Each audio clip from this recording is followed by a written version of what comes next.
Welcome to the Spawn Chunks, episode number 38 for Monday, May 6th, 2019. My name is Joel Duggan, and joining me, as always, is my friend Johnny, also known as your favorite sheep shearer and mine, Pixel Riffs. Hello, sir. Hello. The sheep are doing very well, actually. It's a shame because they have to be shorn all the time. And so whenever I walk past the sheep farm I've been setting up, it just looks like a bunch of naked sheep looking very cold in their glass boxes. But I assure you they're doing very well, and wool production has never been better.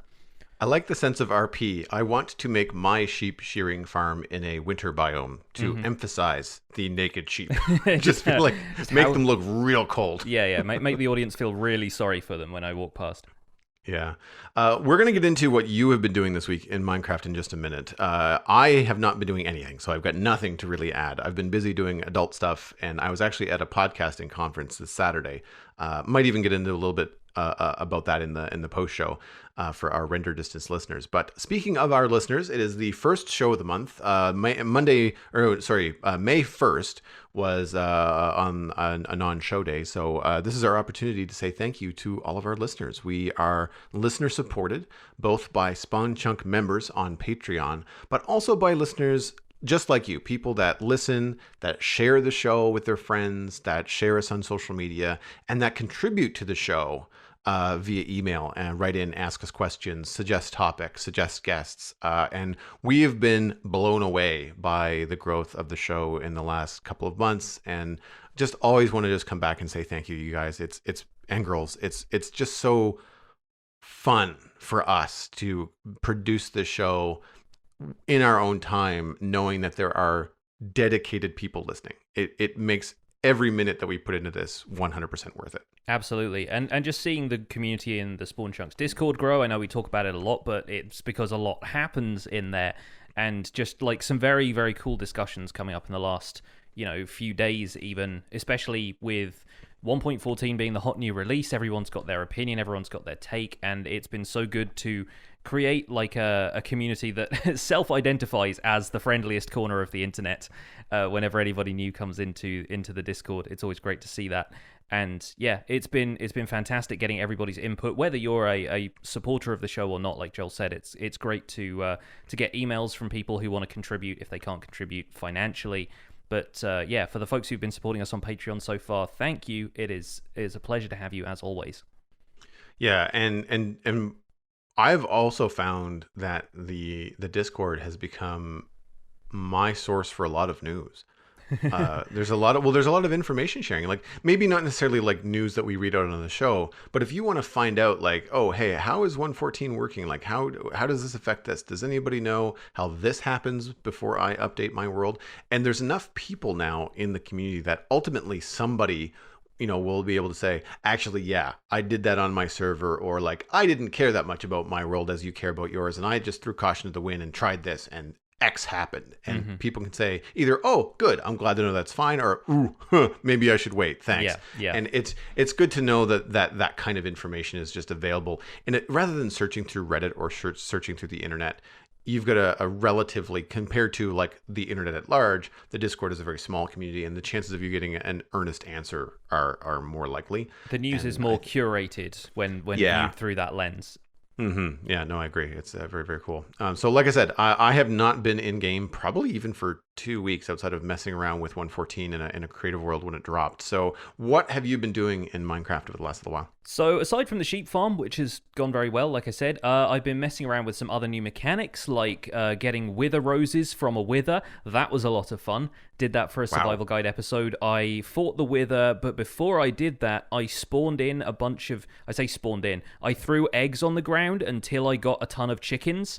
And then waited for the chickens to grow up, and then literally sacrificed the chickens to the wither, which was great. The wither rose mechanic is actually quite reliable from what I can see, and I believe Cubfan, somebody pointed me towards Cubfan who tested it, and items are more, if they're not more blast proof than they are before, I wasn't giving them enough credit beforehand, because apparently they can take about 4 or 5 direct hits from the wither before the items actually get destroyed.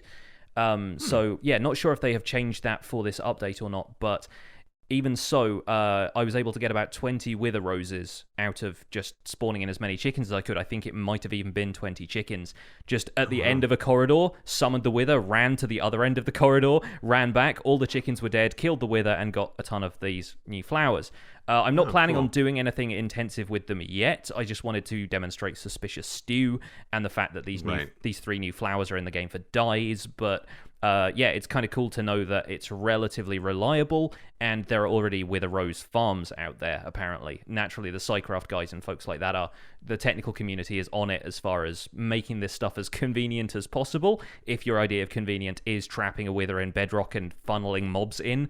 But you can kind of imagine how that stuff works yourself, even if you haven't seen the videos, but it's a lot of fun to play around with that stuff. On the flip side, I had my first encounter with a Wandering Trader, and while I love the design of these guys, they are pretty much useless when it comes to trades, and I'm kind of disappointed by that in general. This is probably the first negative opinion I've ever shared on this show, I think, because I'm normally the enthusiastic one. But no, I love the design of them. They turn up with the llamas. It's great. The first guy I met was selling, for a start, wheat seeds, which is immediately a slap in the face because everybody I know has far too many wheat seeds, more than they need, right? And I can totally acknowledge that, yes, if this was a Skyblock scenario and I started with nothing, then a Wandering Trader showing up would be great. But then how have I gotten emeralds in the first place, right?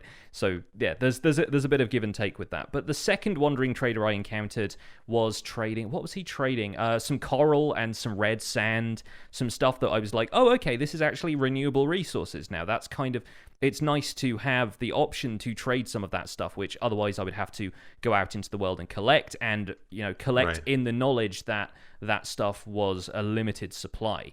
But then his trades locked after I traded maybe 6 blocks of coral from him and about 24 red sand, and there's no way of refreshing them. He disappears, he's gone forever, and, there's a roll of the dice about which trades he has when he comes back. So it really didn't feel like, while I understand that the principle of it is to tease that kind of content for players who haven't explored very far and go, oh, look, there's red sand in the world. Did you know that? There's coral in the world. Go and find a coral reef, maybe. I get that that's the principle of it, but as somebody who has already gone and seen those things, the Wandering Trader has literally no payoff to me, aside from turning up looking pretty and then leaving behind a couple of llamas. So, yeah, I was a little bit miffed by the Wandering Trader in general. Good to actually demonstrate that he shows up for my YouTube series, but I won't be counting on them, which in a way is good because they turn up so randomly and they cannot be kept in the area, and their trades can't be restocked, that it makes no sense to actually rely on one of them to show up. You'd be waiting a long time and ultimately probably be quite disappointed. Yeah. In a world where they often say, like, hey, when we create a block, we want to make sure that it's something that, can be used in a multiple of ways, whether it looks good in a path, but also, hey, in a wall, works as a roof, but then also works as, other textures and things like that. I feel like that's the kind of philosophy they need to apply when they're introducing new things like the Wandering Trader. Yes, introduce new players to new blocks that they can't see because they haven't found them yet, and say, hey, you can, if you travel far enough and you adventure far enough, which is fun, you will find things like coral blocks and red sand blocks. But to not have anything in there for later, and either endgame players or players that have not started their world over again, right? Yeah. People that already know that stuff exists. I feel like you need to have some other functionality, and you can gate it. You can say, like, hey, new player, these blocks exists. Here's, the way that it works. If you want maybe more of these, then you have to have more emeralds, or you have to be able to trade more. And a new player is not going to have that content. Like, you're just like, I don't have enough emeralds to buy a lot of these. I only have, this because I'm starting off, that's anecdotal. I don't know if that would work, but like there feels like there's some sort of missing mechanic for we'll say endgame players. Yeah, here's the changes I would make to Wandering Traders right now is either A, don't let their trades lock at all, because the limit there is going to be the despawn timer, which happens regardless. Right. And as far as I know, even through some extra kind of redstone trickery, like maybe bouncing you up and down on a slime block permanently so he can't like despawn or something. That kind of stuff wouldn't work as far as I know. I don't think anyone has come up with a way to keep wandering traders around, but perhaps they don't have any motivation to. But even so, I think capping his trades at a certain amount doesn't really make sense if he's still going to despawn and remove those trades from your vicinity anyway. Or alternatively, or perhaps as well, why not give him a chance to trade something like tridents for a high price? For the folks who don't want to go out and farm drowned, give him like a trident for 64 emeralds. And I know right now it's tiered between 1 and 6 emeralds for stuff that he sells, and so jumping to 64 would be kind of ludicrous. But there are definitely ways to incentivize players to enjoy a wandering trader popping by, and giving him something like a trident, which you could otherwise struggle pretty heavily for. Farming 64 emeralds is not going to be as easy as it used to be because of the way villager stuff works, so you're encouraging players to invest in learning how the new trading mechanics work, and then giving them a payoff through the wandering trader having a trident, or something more unique like that. I think the best thing they sell is Nautilus shells, which you can also just get from AFK fishing. So there are different ways of getting a lot of the stuff that he already has. I think he should be given something a little bit more unique. If not a whole new item added to the game, then at least something that's a little harder to get, like a trident, for my money, I think. I like the idea of putting a higher trade, something that's really outlandish in there, and encouraging endgame players to then have those other mechanics, and still also serve that purpose of the new player going like, what the heck is a trident, and where would I get one in the first place besides just this person? And then when they do find one in the world by, fighting drowned or whatever, eventually they can decide, that was either worth the time investment and adventure, or nope, don't want to do that again. I'm just going to save up my emeralds, and the next time I see one with a trader, I'll get one that way. Yeah, that sort of makes sense to me. And the trader is also, as far as I know, not one who is influenced by the economy of a village. So if you have Hero of the Village, I don't know if that applies to the wandering trader. I've never had that intersection happen where I've had Hero of the Village and then tried trading with a wandering trader, so I might try that in creative to see if it actually affects the prices at all. But even so, if you have like a reputation with villagers in a certain area, I don't think the wandering trader is affected by that. So you wouldn't get a discount on a trident. You would basically have to go with whatever prices he was throwing your way. So it makes sense to me, that kind of stuff.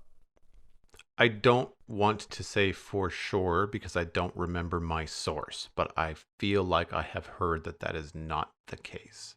That would have been long enough ago, though, that it was well into the early snapshot. So that it could have very well been true that it does not affect it at that point, and that may have changed. I don't know. Maybe. Probably just a mishmash of all the videos that we've watched over the last few months, like learning about the updates and stuff like that. So what are you planning to do in the coming weeks for Survival Guide now that 1.14 is out? Villagers are going to be my focus from now on, I think, because I've gone and seen what update 1.14 has done to my existing villagers, my villager trading hall and everything, and I have an established villager breeder that worked in 1.13. Now I need to figure out how the new mechanics work, and instead of trying to convert the stuff I'd already built, I decided I'm going to go really far away and make my own village from scratch. So I'm deep diving villagers, I think just this week, but potentially into future weeks as well if I want to explore more stuff like iron farms and raids and that kind of thing. So what I decided to do, because you don't have naturally generated jungle or swamp villages in the world, but there are costumes unique to those biomes, I went out to a place where there is an intersection between a jungle biome and a swamp biome, and I cured zombie villagers from both biomes. So I now have like a little group of villagers who I haven't let out of their kind of curing stone boxes yet, but I plan to start a villager breeder out there. Basically, I've walled off a section with like big logs and stuff, kind of done a walled village style thing, and I've been painstakingly lighting up everything in that area so that zombies can't spawn in the interior of this wall. And what I plan to do is start like a villager breeding program there and explore what exactly villagers need now, how the beds and workstations and even doors, how they interact with doors even though they've been removed from the equation of what makes a village. villagers still interact with doors in certain ways. So I'm looking forward to unpacking that and seeing what's changed. But that's still very much like new territory for me. Even though I've been keeping up with the changes and I know sort of what the deal is, I still need to actually look at what that looks like in practice now. I think it's because of our Marvel discussion in pre-show. When you start talking about like this villager kind of like program, it just makes me think of like, X-Men mutant, Oh yeah, sort no, of totally. like it sounds like you're experimenting to eventually find what makes the super villager tick, right? Yes, no, exactly. Like, yeah, it's everything but putting them on the table and dissecting them, basically. Yeah. So, but yeah, we'll see if any of them annoy me throughout the rest of the week. If I get any nitwits, then maybe we'll see. But yeah, I'm trying to get one villager of every profession, including an unemployed guy and a nitwit. So there's 15 possible like costumes from each of the biomes, so we know what every swamp villager looks like and every jungle villager looks like. So that's about 30 villagers, which I think is a decent population. Should probably start spawning some iron golems just because they won't have one to begin with, and then that can springboard into all of the more technical stuff that we can do with villagers further down the line. Yeah, and forgive me if you said this already, but jungle and swamp are the two places where villages do not spawn Yes, currently. yeah, right? exactly. Yeah. Yes, so you can see naturally spawned villagers in tigers, snowy biomes, deserts, savannas, and plains. And as far as I'm aware, the plains type of villager, that costume, is what you get if you cure a zombie villager or you breed villagers any other biome in the world. But then swamp and jungle do have unique costumes with no pre-generated structures there. So I'm building it from scratch entirely and seeing how it all works out. Very, very cool. Well, as one might expect, the news over the last week has been fairly light. Java Edition 1.14.1 was teased a little bit. There's a list of kind of patch notes on the wiki page, and Nathan Adams, Dinnerbone, on April 30th said, "We are hoping to release a test build either the end of this week or the beginning of next." So that was on last Tuesday. So here we are at the beginning of next week. Still nothing. I looked around and I couldn't find any other information other than just this one tweet from Dinnerbone. Yes, Adrian Ostergaard did tweet an eyeball emoji earlier today, but I'm checking his Twitter feed now, and that was 2 hours ago. He has not said anything since. And he is the guy who's been pushing the blog posts for the updates recently. He's kind of taken that over from Dinnerbone while Dinnerbone was away, and I think he's just kind of still doing that now. So potentially that means there's a kind of pre-release of 1.14.1 in the works today, but don't take our word as gospel on that because it's literally an eyeball emoji. That's all he said.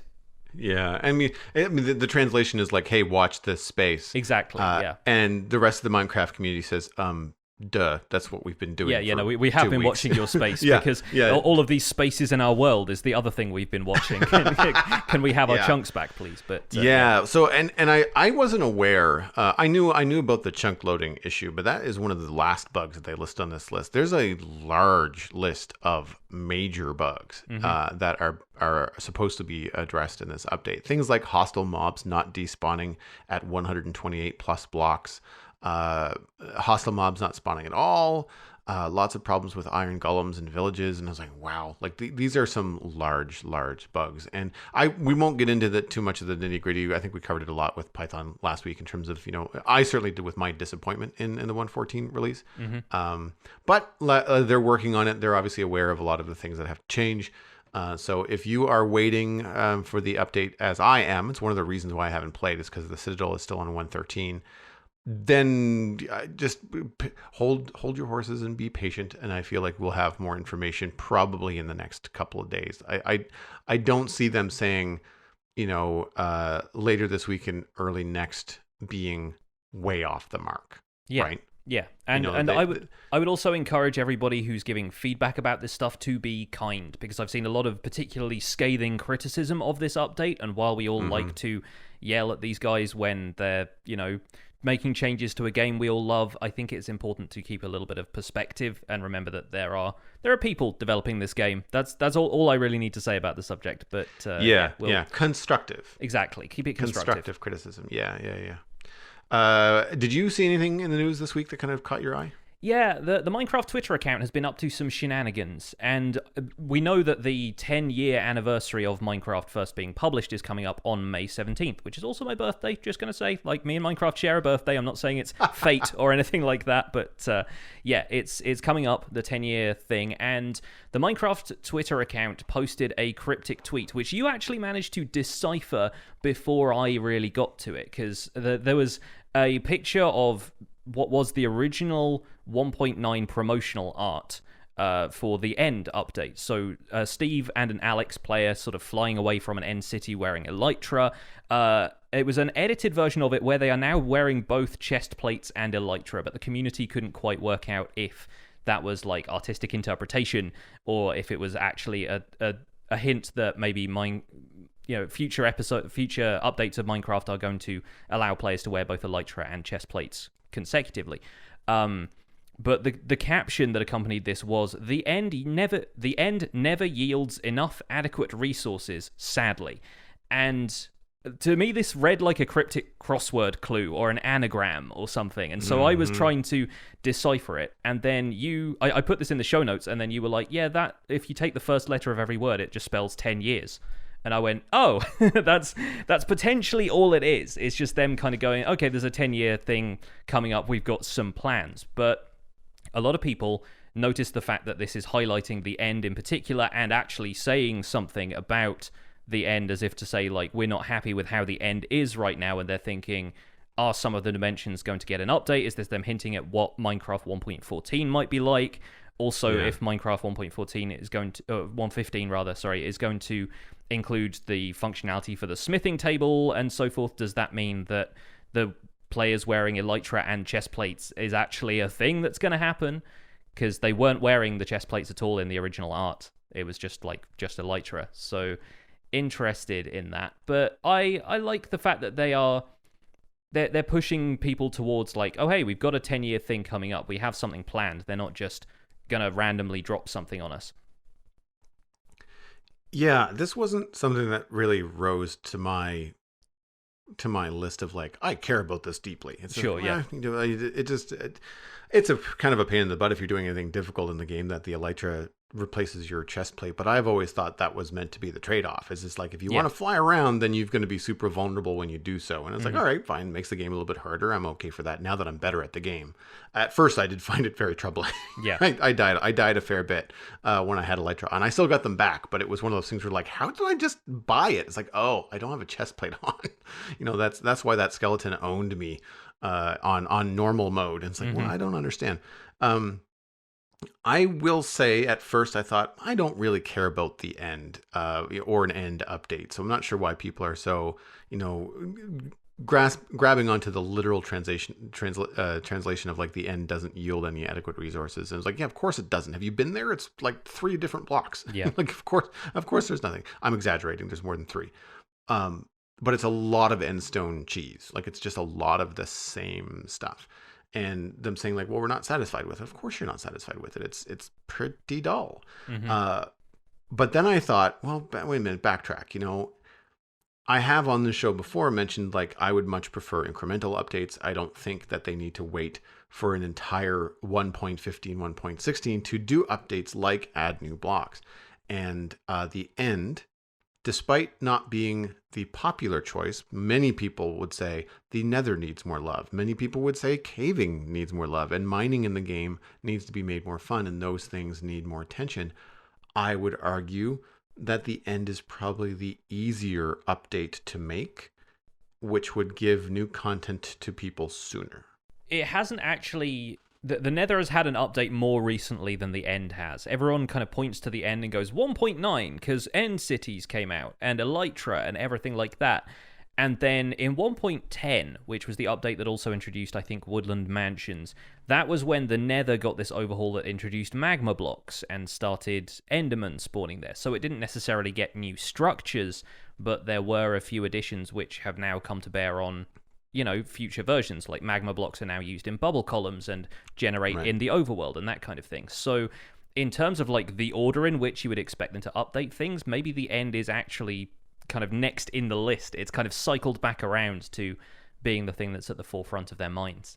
Yeah, I really hope that they are able to add, because I mean, even if you don't change the structure at which things are made, like even if the terrain generation is still the middle island, the obsidian columns, and the outer ring, and the way that everything works, and all that kind of stuff. While I think some players would appreciate more frequent end cities, um, I also think that it would not be anecdotally difficult to say, let's just change the composition of these islands to be more than just end stone. I mean, it's the equivalent of making an entire landscape in the overworld out of cobblestone, Yeah. right?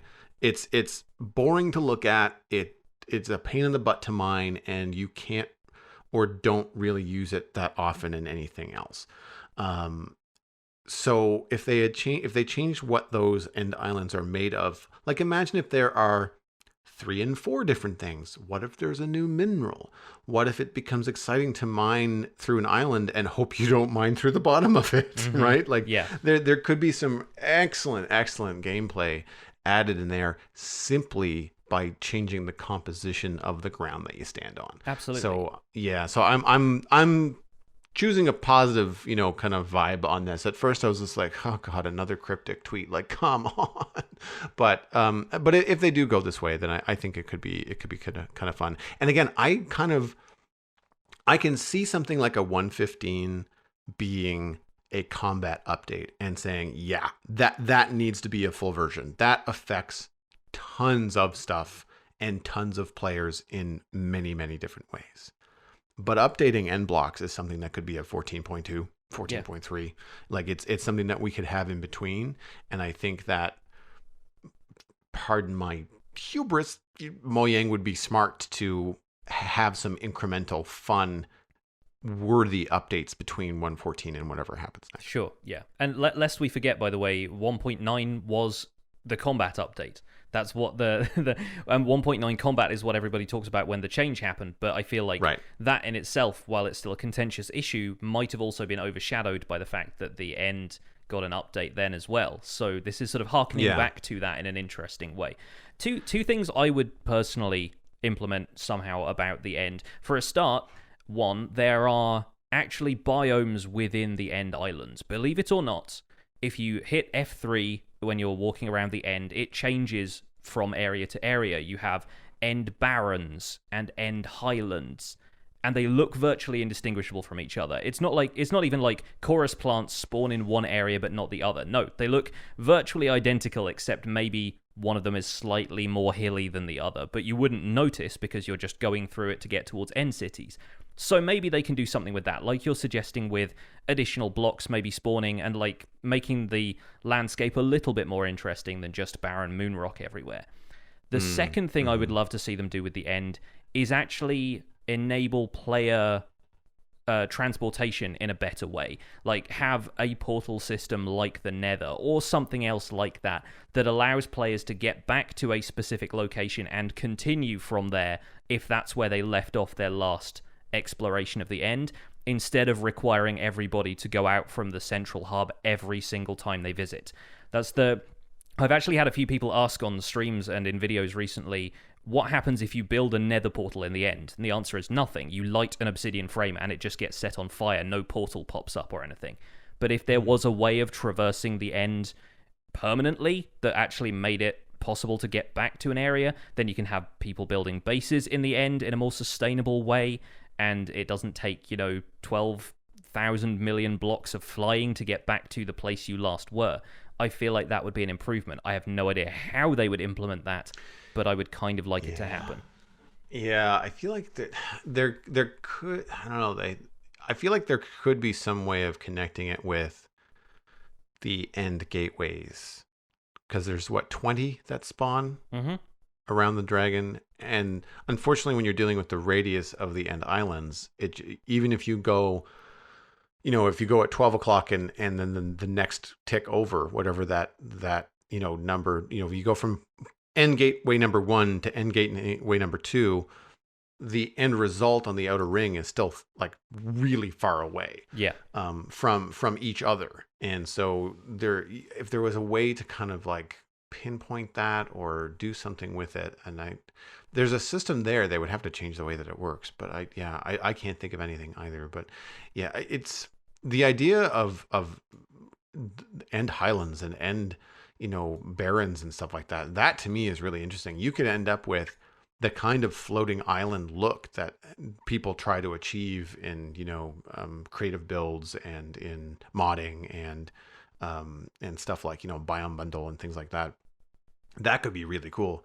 Imagine you're flying over to an end city, and instead of being stuck out of a piece of yellow rock, it's like embedded into the side of a mountain, and there's a river that flows off into nothingness, and it reminds me of, remember the older film, Neverending Story? Yeah. Where they're flying, the nothing has broken up, Yeah. the world, and the pieces are things are still happening. Like water still flows, but the rock is like floating through the void, and like that kind of stuff harkens back to like fantasy of the 80s and my youth, and I find that really appealing. But I feel like that's the kind of nostalgia that they could capitalize on, as long as they don't get too heavily into like just ripping off other people's IP. I think they could make it their own. I think. Yeah, at some point, everybody's telling the same stories over again. But yes, I think there's enough originality in the end in Minecraft that all they have to do is just kind of like tweak a little bit, and it's still very much their own. Well, speaking of things that end, I think this piece of chunk mail is actually a really great segue between the news and the rest of the chunk mail we plan to cover in this episode, because with you not having really ventured into 1.14 all that much, we felt like it was probably a good thing to dig through the inbox and answer a bit of mail from our listeners. So I'm going to go first and read this one, because this is quite a long one, but it feels like a newsworthy item. At least the rest of the world seems to have thought so. This is sent in by Andy, so thank you, Andy, for the email. It says, "Hello, Pixel Riffs and Joel. I'm an avid Minecraft player and consumer of Minecraft media, including your podcast. I've been a long-time viewer of a Twitch streamer known as Philza. He exclusively plays Minecraft on hardcore mode for a small but dedicated audience, and had until recently survived for over 5 years in his hardcore world, which is frankly a pretty great achievement. Hardcore, for the folks at home who don't know, quick aside, is the version of Minecraft where you play on hard and you only have one life. If you die, that's it. You don't get to play in that world anymore. Your options are to view the world in spectator mode, where you can't interact with anything, or just delete it. So, sidebar over. Over the last several years in his world, he's transitioned to making epic builds and has achieved some truly amazing things. He died this past Wednesday, 24th of April, working on his latest build, hollowing out a huge area underneath a swamp, housing a witch farm for a custom biome he was going to make. He was lighting up the area he was working on, causing mob spawns to compact into unlit caves that he'd occasionally find. He came up against a baby zombie with fully enchanted golden armor, a creeper, a skeleton, and a spider all at once, and he died fighting them off and almost ate a notch apple before he died. So he was very close to saving himself, but he died. His clip of the event has gone viral and is now the most viewed Minecraft Twitch clip of all time, with, at the moment, just shy of 1 million views. Now, that was when Andy sent the email. Since then, it's got up to 1.3 million when I checked earlier. So his story got picked up by a number of gaming and news websites, including the BBC, who interviewed him on BBC TV and BBC Radio. I saw this myself on Polygon and Kotaku and a bunch of other gaming news sites as well. And Andy was writing because he thought it would be a great idea to either interview him here on the podcast, or at least give him a mention to bring up the topic of Minecraft hardcore, which is something that we haven't really talked about much before on the show. Philza is a great guy and deserves all the love he is currently getting and giving Minecraft. Thanks, Andy. So we're going to include a clip of this in the show notes. First of all, strong language warning. He does swear, because you would after losing a 5-year world to what is otherwise seems like a fairly avoidable death. But thank you for the email, Andy, and F's in the chat for Philza, because yeah, I saw a few people sharing this, and it felt like it was going out with a whimper rather than a bang. It wasn't like he intended it. It was very much an unintentional panic death, and that's always a bit of a rough feeling, I think. Mm-hmm. Yeah, I can't speak to the hardcore experience. I know what it is, but once I learned what it is, like, nope, not for me. Mm-hmm. Because I'm just not that good at Minecraft PvP or PvE. First person sword play in video games, bad idea. Mm-hmm. I've never thought it was a good mechanic. And Minecraft is far from a good shooter. Like, it has the shooting capability with arrows, but it's not a good shooter. And I've played good shooters. Mm-hmm.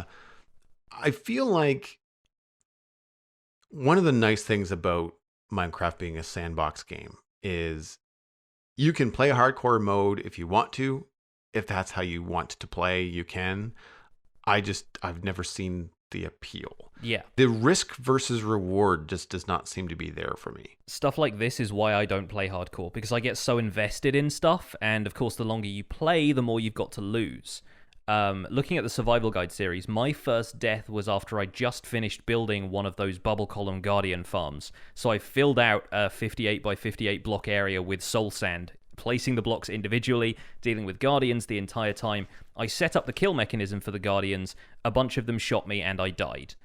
And that by itself was deflating enough, but I can't imagine how it must have felt. Like it would have felt if I'd been in a hardcore thing, and that would be the end of my YouTube series for a start. I imagine Philza is probably just going to, take a week off and then come back and start a brand new world and try and go for even further, because that's the mentality. But then, yeah, just the idea that you could lose everything and there's no going back from it. I mean, technically speaking, you can probably go into the world files and like edit the tag that says you've died back to 0 or something, and I'm pretty sure there are ways of getting back into hardcore worlds, but that defeats the spirit of it.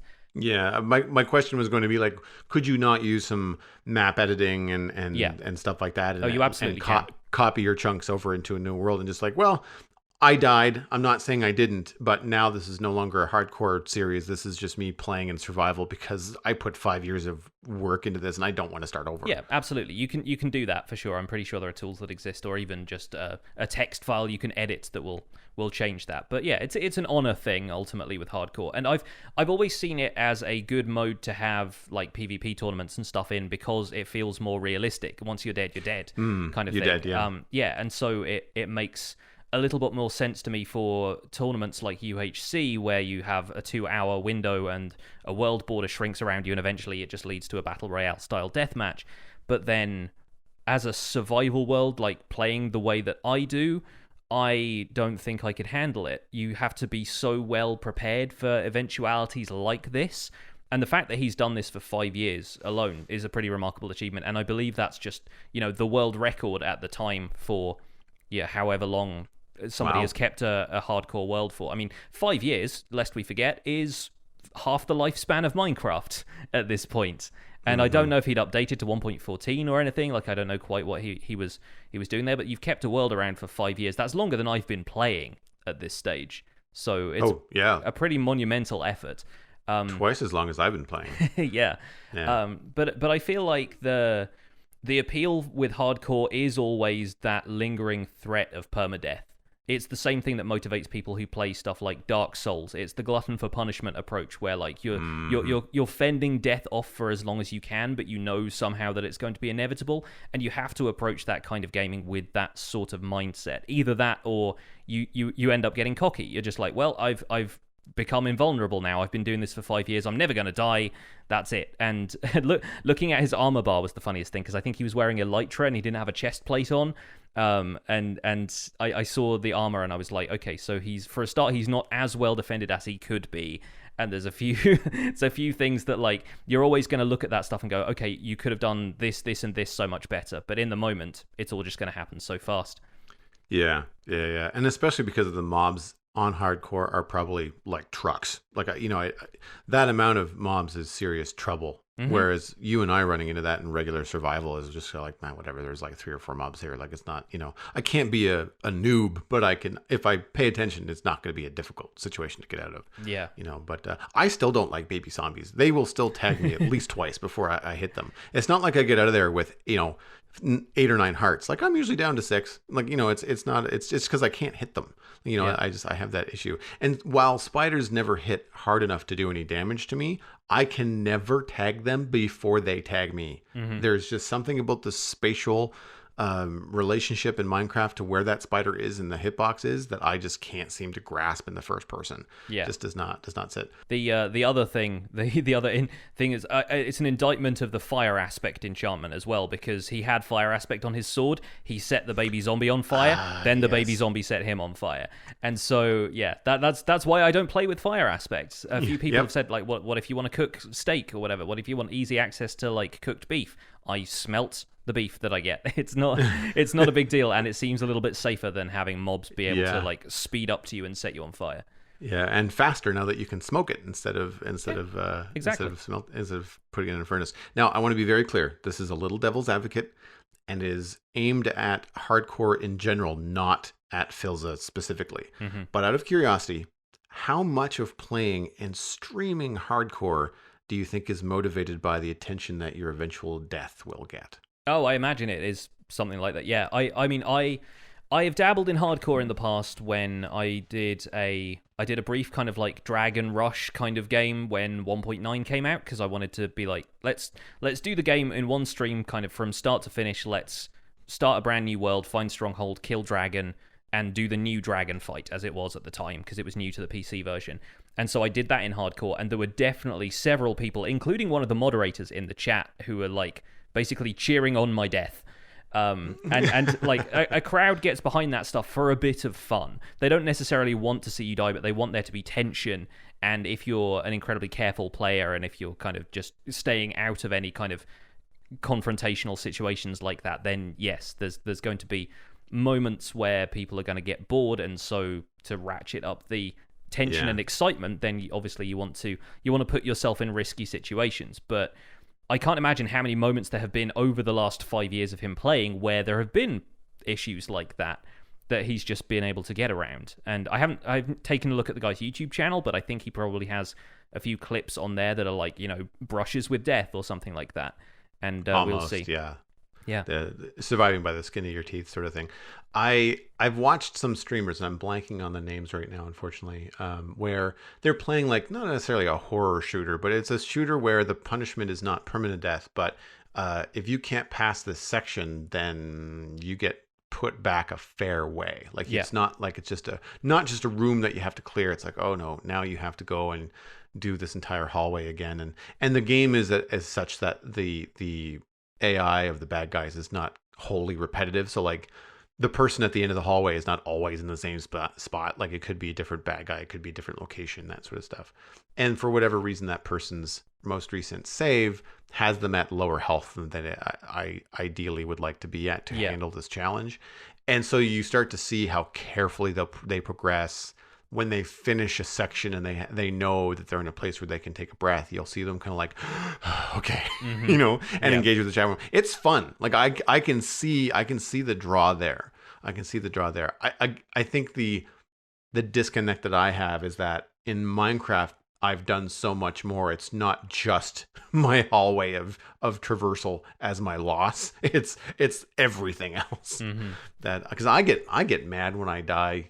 Even now in Minecraft, not like mad, but like I just get disappointed of the setback. Like I just don't want to deal with it. Yeah. And so, but that, again, like I said, that's the beauty of Minecraft. It's one of those things that you can play however you want. For anybody who wants to experience the Schadenfreude again, that clip will be in the show notes for anyone who wants to see the moment. Once again, strong language warning, but maybe as a cautionary tale, it might be worth a watch. Yeah, for sure. Our next email is from Dan. Dan says, "Hey, Pix and Joel, loved the last episode." He's talking about episode 37, and just wanted to chime in on the issue of villager trading in 1.14. You mentioned that on that episode that trading to get emeralds has been a bit nerfed, which is absolutely true. However, many pillagers also drop emeralds, which could be a decent way to farm emeralds to make up for the trading change. Just a thought. Put in my 2 cents on the topic. Keep up the great content. Looking forward to more Spawn Chunks. I thought this was an excellent point that we didn't really talk about much. And I have to admit that since raids don't really interest me, I had overlooked the potential drop for emeralds. I was thinking instinctively more about crossbow drops, which again, don't really interest me. Sure. So I forgot that emeralds were a thing that you could get from raids and from outposts. They call pillager outposts. Yeah, you get them occasionally as loot there, but the loot in pillager outposts is negligible based, like compared to the amount of effort that it takes to actually get to the top of one if you're on foot, at least. Right. Okay. But the regular pillagers, I don't believe emeralds are part of their loot drops, but when you're doing a raid, you get Vindicators and Evokers spawning, and their loot is exactly the same as it would be in a woodland mansion, which means they drop emeralds, they drop Totems of Undying, the Vindicators drop axes. So yeah, you can farm emeralds from raids if you feel like putting yourself through that, which I'm still not entirely convinced after my last brush with a raid is worthwhile. But if you've got traps and so forth, then I'm pretty sure the emeralds aren't necessarily a player kill drop, but you can probably put them in a position to die easily, and it can be a way of farming that kind of stuff. What I was thinking was also people have noted with the right economy exploits, you can get like 1 emerald per carrot, where previously you would have to trade like 17 carrots for an emerald. You can now manipulate the economy to the extent where the villagers trust you enough, and you have the hero of the village effect in effect, and you get such a good discount that you end up being able to trade minimal amounts of resources for the maximum amount of emeralds. So at that point, emerald farming kind of becomes trivial once you've passed those first few steps. So I'm wondering if maybe that does need a rebalance after a fashion, like if there should be an upper or lower limit that the emerald trading stuff should hit, just to make sure that villagers aren't just completely OP as far as emeralds and getting new gear goes. But maybe that's also kind of the point. For the cleverer players, for the people who feel like they would exploit that aspect of the game, then you can. And for everybody else who just wants to trade with a village when they come across it, but then leave again, then trading remains more or less the same as it has been in the past. I had one other thought about this, which was that foxes will now also drop emeralds too. If you find a fox in the wild, sometimes they have a chance to spawn with an emerald in their mouth, and then if they attack a chicken, or if you drop something for them to pick up that they would prefer, like some food, then they will drop that emerald. And so that's a very poor way of farming emeralds, but it is possible. The other thing that I was thinking about, just as you were talking about having checks and balances, I would imagine even though I'm paying, say, 16 carats per emerald, the fact that I can trade them ad nauseum in 113 as many times as I want within an hour, I think is still more powerful than even getting 1 carat for 1 emerald in 114, but when that villager can only trade once or twice a day or something like that. Like once they lock out, that's it. So you're only going to get maybe what, eight emeralds, maybe 16 at most, and then they're going to lock out, and then you can't return to that villager until another point in time, as opposed to currently all I have to do is just make sure I trade more than 1 kind of item, and the villager will pretty much unlock. I say currently, I mean in 113. I can just, as long as I'm trading like wheat and potatoes and carrots, then every time I exit that villager, when those 3 are all locked up, he just unlocks. Once in a blue moon, I have to go to pumpkins, but most of the time it's fine. I mean, I can take 10, 15 minutes and get 64 to 128 emeralds. And so I think the old way is still faster. But I think too that the raw trading is painfully slow compared to like what you said about in 114, the exploitative trading, I should say the gamed trading, we'll say. You're playing the game, you're using the tools available to you. It's not exploitation. It's just like, oh, if I complete a raid and I get Hero of the Village and I get a discount, then I can choose that as the best time to get more stuff. And I mean, ultimately, I also have to say that while I can get a lot of resources very quickly in 113, it's boring. It's not fun to sit there and trade with villagers for even 15 minutes. This is like, ugh. I'm doing it while like my coffee's brewing. It's not, I don't do it as part of my playtime to enjoy and have fun, right? It's something I do as a chore, whereas I feel like if I was going to try and get some emeralds and do a raid, like that's content, like that's stuff that you and I could stream. That's stuff that you can sit down and enjoy and test these new mechanics and have fun doing it. I think that it's an interesting change. I can't really say whether I like it or not because I haven't done it yet, but I will eventually give it a try. It certainly ends up making more sense to people who don't want to build like a massive crop farm. If you don't want to build like a carrot farm that's being farmed by villagers and churning out like a chest full of carrots every day, then it makes a bit more sense for small scale farms to be able to trade at a smaller price. And it kind of makes sense. Okay, so let's move on to the... I was just going to suggest that we move on to the next one, The next one, this is an email that we actually carried over from last week. This is the one that I said we would skip because we were chatting to Python. But this is from Watty, who says, "Hello guys, I'm a 55-year-old player who has a 13-year-old special needs son. We play together and I've created a world on Realms, which we share. It allows us to play together even if I'm out away. Currently, he's creating an Easter egg hunt, a little bit late, for us to do using coloured shulker boxes with turtle eggs inside. I heard the comment on your latest podcast that turtles were a bit of a meh addition to the game. My son loves them. Although he cannot tame them, he still names them using name tags and follows them around the realm. It's sometimes fun to be involved with a build or exploring and see Timmy the turtle come cruising by. Not everything in Minecraft needs to be exploitable. There is an argument for the aesthetic value of animals. There's also a certain wow factor that I still get when coming across a polar bear and her cub while exploring, say, Arctic biomes. In fact, we'd like more. We'd love to see biome-specific critters like lions, bears, deer, antelope, sharks, whales, hawks and eagles, even squirrels and songbirds. Not all of these need to have valuable drops, although deer are obvious game animals. Neither do their AIs need to be too complicated. They could go a long way to making the experience more realistic, just by appearing as part of the scenery like polar bears. Anyway, thanks for the podcast and keep up the good work, Watty and Son.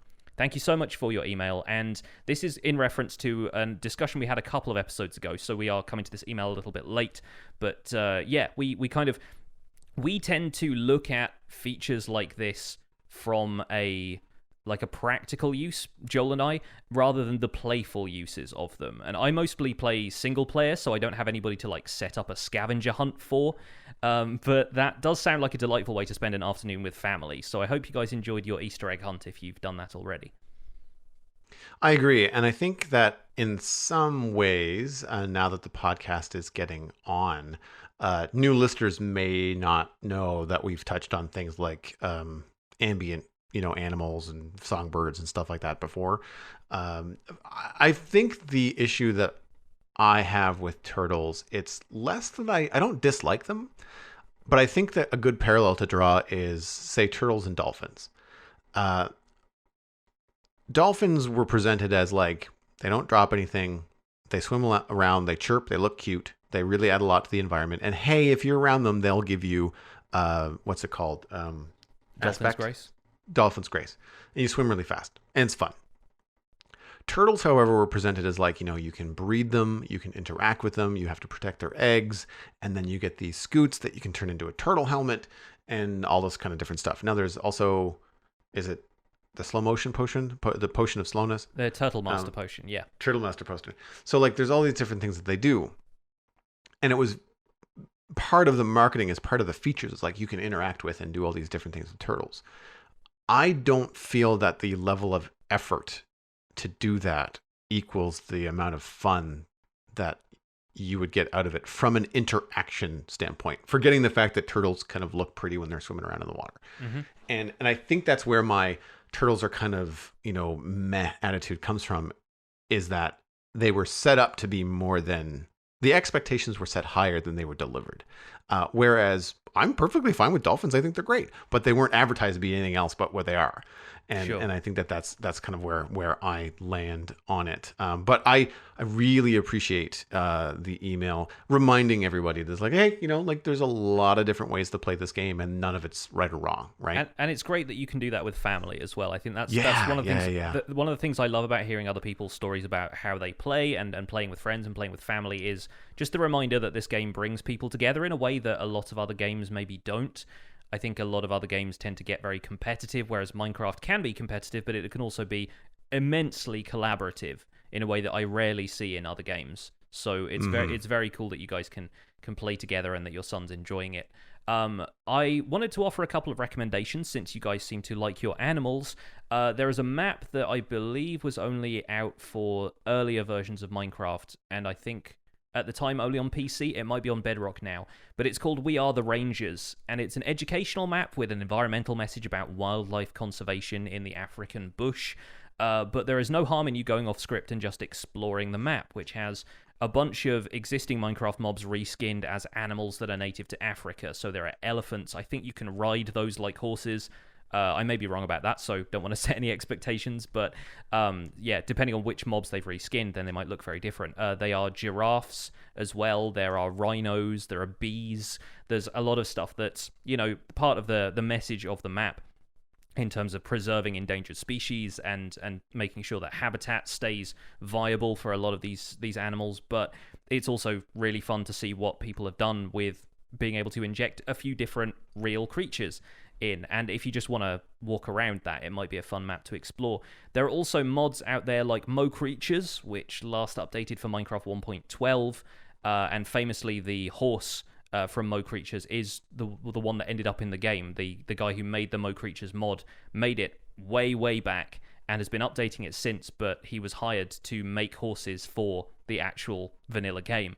But that was last updated for 1.12 and might also be fun if you want lots more animals. I remember seeing a few modded series back in the day where there was a huge variety of stuff like, lions and scorpions and all kinds of things that weren't necessarily hostile. They were just there as kind of part of the landscape.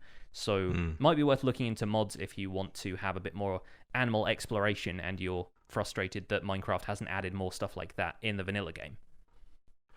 I'm always really impressed at the range of players and listeners to the Spawn Chunks in terms of a 55-year-old player and a 13-year-old son. I think it's awesome. I want to hammer that home. So nice to see that kind of a range, I guess. Our next and final email is from Surprise Tulpa. Hello, Johnny and Joel. After seeing the Hytale trailer, I have a thought. Does Minecraft get the amount of work hours it deserves and could potentially have with the amount of money it earns?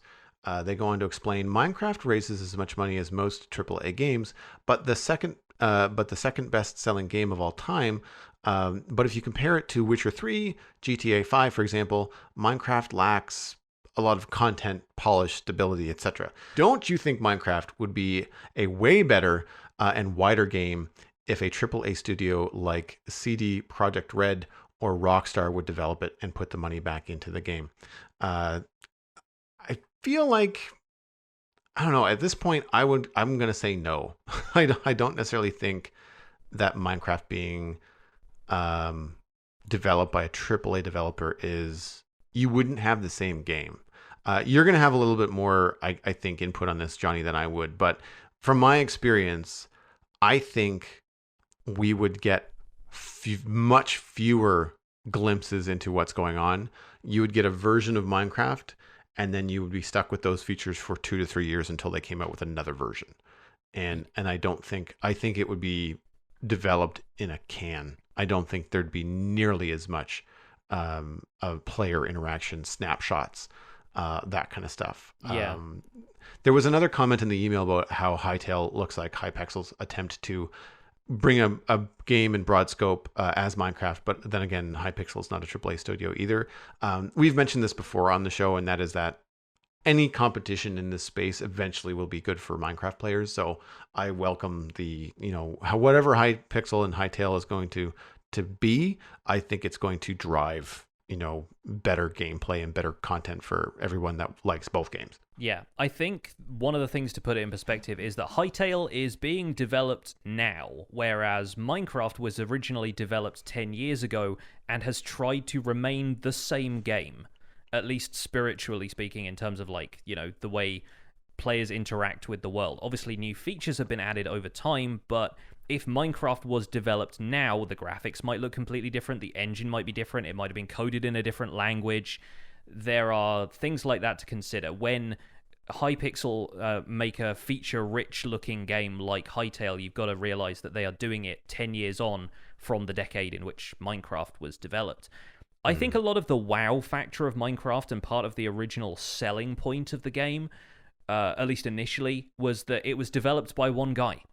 And like other successful games throughout time, Tetris, actually, the best-selling game of all time, is another one that was just developed by one person.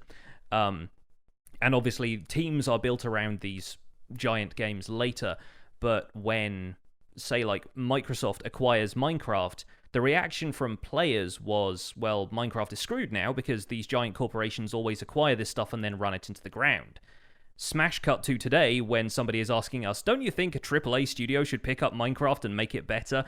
And I really feel like the attitude towards AAA studios and indie developers, they're still both developing games. It's just, there's just different approaches. Minecraft still feels like an indie game to a lot of people. And Mojang, like you said, Mojang has had a strong history of communicating with players, which your typical AAA studio does not. They want to craft something in secret and then release it, and players to have the full experience without seeing a lot of the the inner workings. And while obviously we don't see everything that goes on at Mojang, they are very transparent about talking to their players, that they get feedback, that they try and make the game better based on player bug reports and feedback and that kind of stuff. Having the polish that a AAA game does also removes some opportunities for bug exploits and emergent gameplay, the type of stuff that sustains the technical community. For example, let's say a AAA studio took over Minecraft a few years back. Piston quasi-connectivity would just be gone. They would be entirely convinced with their own opinion that it was better without it, and to bring it more in line with the other versions of Minecraft that are out on other platforms that don't have bugs like piston quasi-connectivity that are now seen as features of Java Minecraft. Same goes for, like just ironing out all of the differences between Bedrock and Java, the stuff that I think makes the games both distinct and interesting disciplines in themselves, would probably be completely gone, and the resulting game might be worse. And I feel like a AAA studio would have that mindset of just bringing a unified experience without considering player feedback as heavily as Mojang has done. Mm-hmm. I think, too, that there'd be... Not that Mojang is not concerned with the bottom line, but I think there would be a heavier focus on the bottom line of the game financially performing well from a AAA studio. Yeah. I don't have a lot of gameplay experience in these AAA titles just because I've never been into... not that I don't like them. I just have not had much of time, to get into gaming, console gaming, PC gaming, that sort of thing. However, I feel like a better comparison would be actually lining up something like Minecraft with World of Warcraft, something that is an ongoing, developed many, many years ago, and has just been like iterated on and patched and updated since. And I think that that is a good example of kind of like some landing in between. Like there's where Minecraft is now, then there's the AAA titles, and then something like an MMO like World of Warcraft kind of lands in the middle, where it's an ongoing thing. There is a new version every couple of years where they have a big kind of like release, new storyline. But there's also these mini patches that happen throughout where you've got new dungeon adventures, new raids, new bosses, that sort of thing. And also a community there and a developer there that, has venues for players to communicate with the developer, report bugs, that sort of stuff. And I feel like that might be a better comparison. I don't know if it was approached more like an MMO, if it will have that same sort of resonance. I'm curious actually, now that we've got other titles like Minecraft Dungeons coming from Mojang, if that game going forward is treated a little bit more like a AAA title, in that it is going to be like, this is what it is. It's not going to be patched every, there's not going to be snapshots. There's not going to be version 2s, 0.1s. It's like, nope, this is Minecraft Dungeons. It is what it is, and if you like it, awesome. Like I don't see it going the road of Diablo, where like, it's just going to be constantly updated, as new patches comes out. I feel like, I'm sure it will have some, the spirit of Minecraft, in that it is going to be replayable. Like once you finish Minecraft Dungeons, I'm sure that you can just keep on playing it in a way that is satisfying, if they're smart. But I don't think it's going to be something where then there's going to be a Minecraft Dungeons 1.2 in 6 or 8, 12 months. Mm-hmm. That's just how I see it. Pure speculation. Yeah. I think it seems unlikely that it's going to follow the same development cycle as the core Minecraft game. Because why would it? They already have Minecraft. Like, exactly, right? Yeah. I think a really good example of that emergent gameplay too is the punch bow into rocket sort of situation that we've mentioned before. I know you've brought that up, and that's always a good example of that sort of stuff too. Yeah. The one thing I think a AAA studio could bring to Minecraft is a more dedicated QA team. I think to this, like the staffing getting to test a wider variety of scenarios before a full version gets released, with the recent kind of feedback about 1.14 in mind. The community's reaction to it has been, generally speaking, that the release was a little bit rushed and had too many obvious bugs, and also that Mojang is relying too heavily on players to bug test for them if they're putting stuff out like this and just expecting the community to feed back into that. Now, obviously, that's a very black and white view of a situation, which is probably a lot more grey than that, but I think maybe there is room for a little bit more in-house testing to happen before an update comes out. I don't know exactly what the conditions were that the update had to come out at this time or whatever, but I think it's it's potentially something that could be improved in future just to avoid situations like what we've had with 1.14 so far. Then again, there are a number of players out there, especially players on Bedrock, who won't have seen the same issues that we've seen on the Java version of the game, and folks like me even who are just playing the Java edition 1.14 anyway. Like we're kind of a little bit more forgiving about the fact that there are bugs because we know those are going to get fixed, and that's part of what I feel like the player trust relationship with Mojang has been built up over the years to the point where we know that if we bring this stuff up, it is going to get fixed. And I don't really see AAA studios doing that all that much anymore. So it's an interesting concept, I'll admit, but it's something that I'm quite happy that they haven't been just acquired by Rockstar or whoever at this point. Yeah, agreed.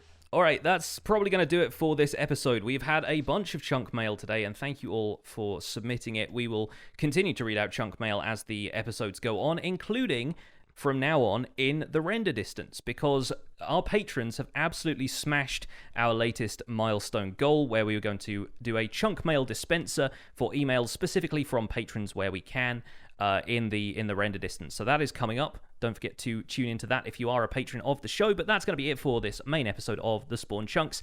You can find more information about the show and links to some of the stuff we talked about today at thespawnchunks.com.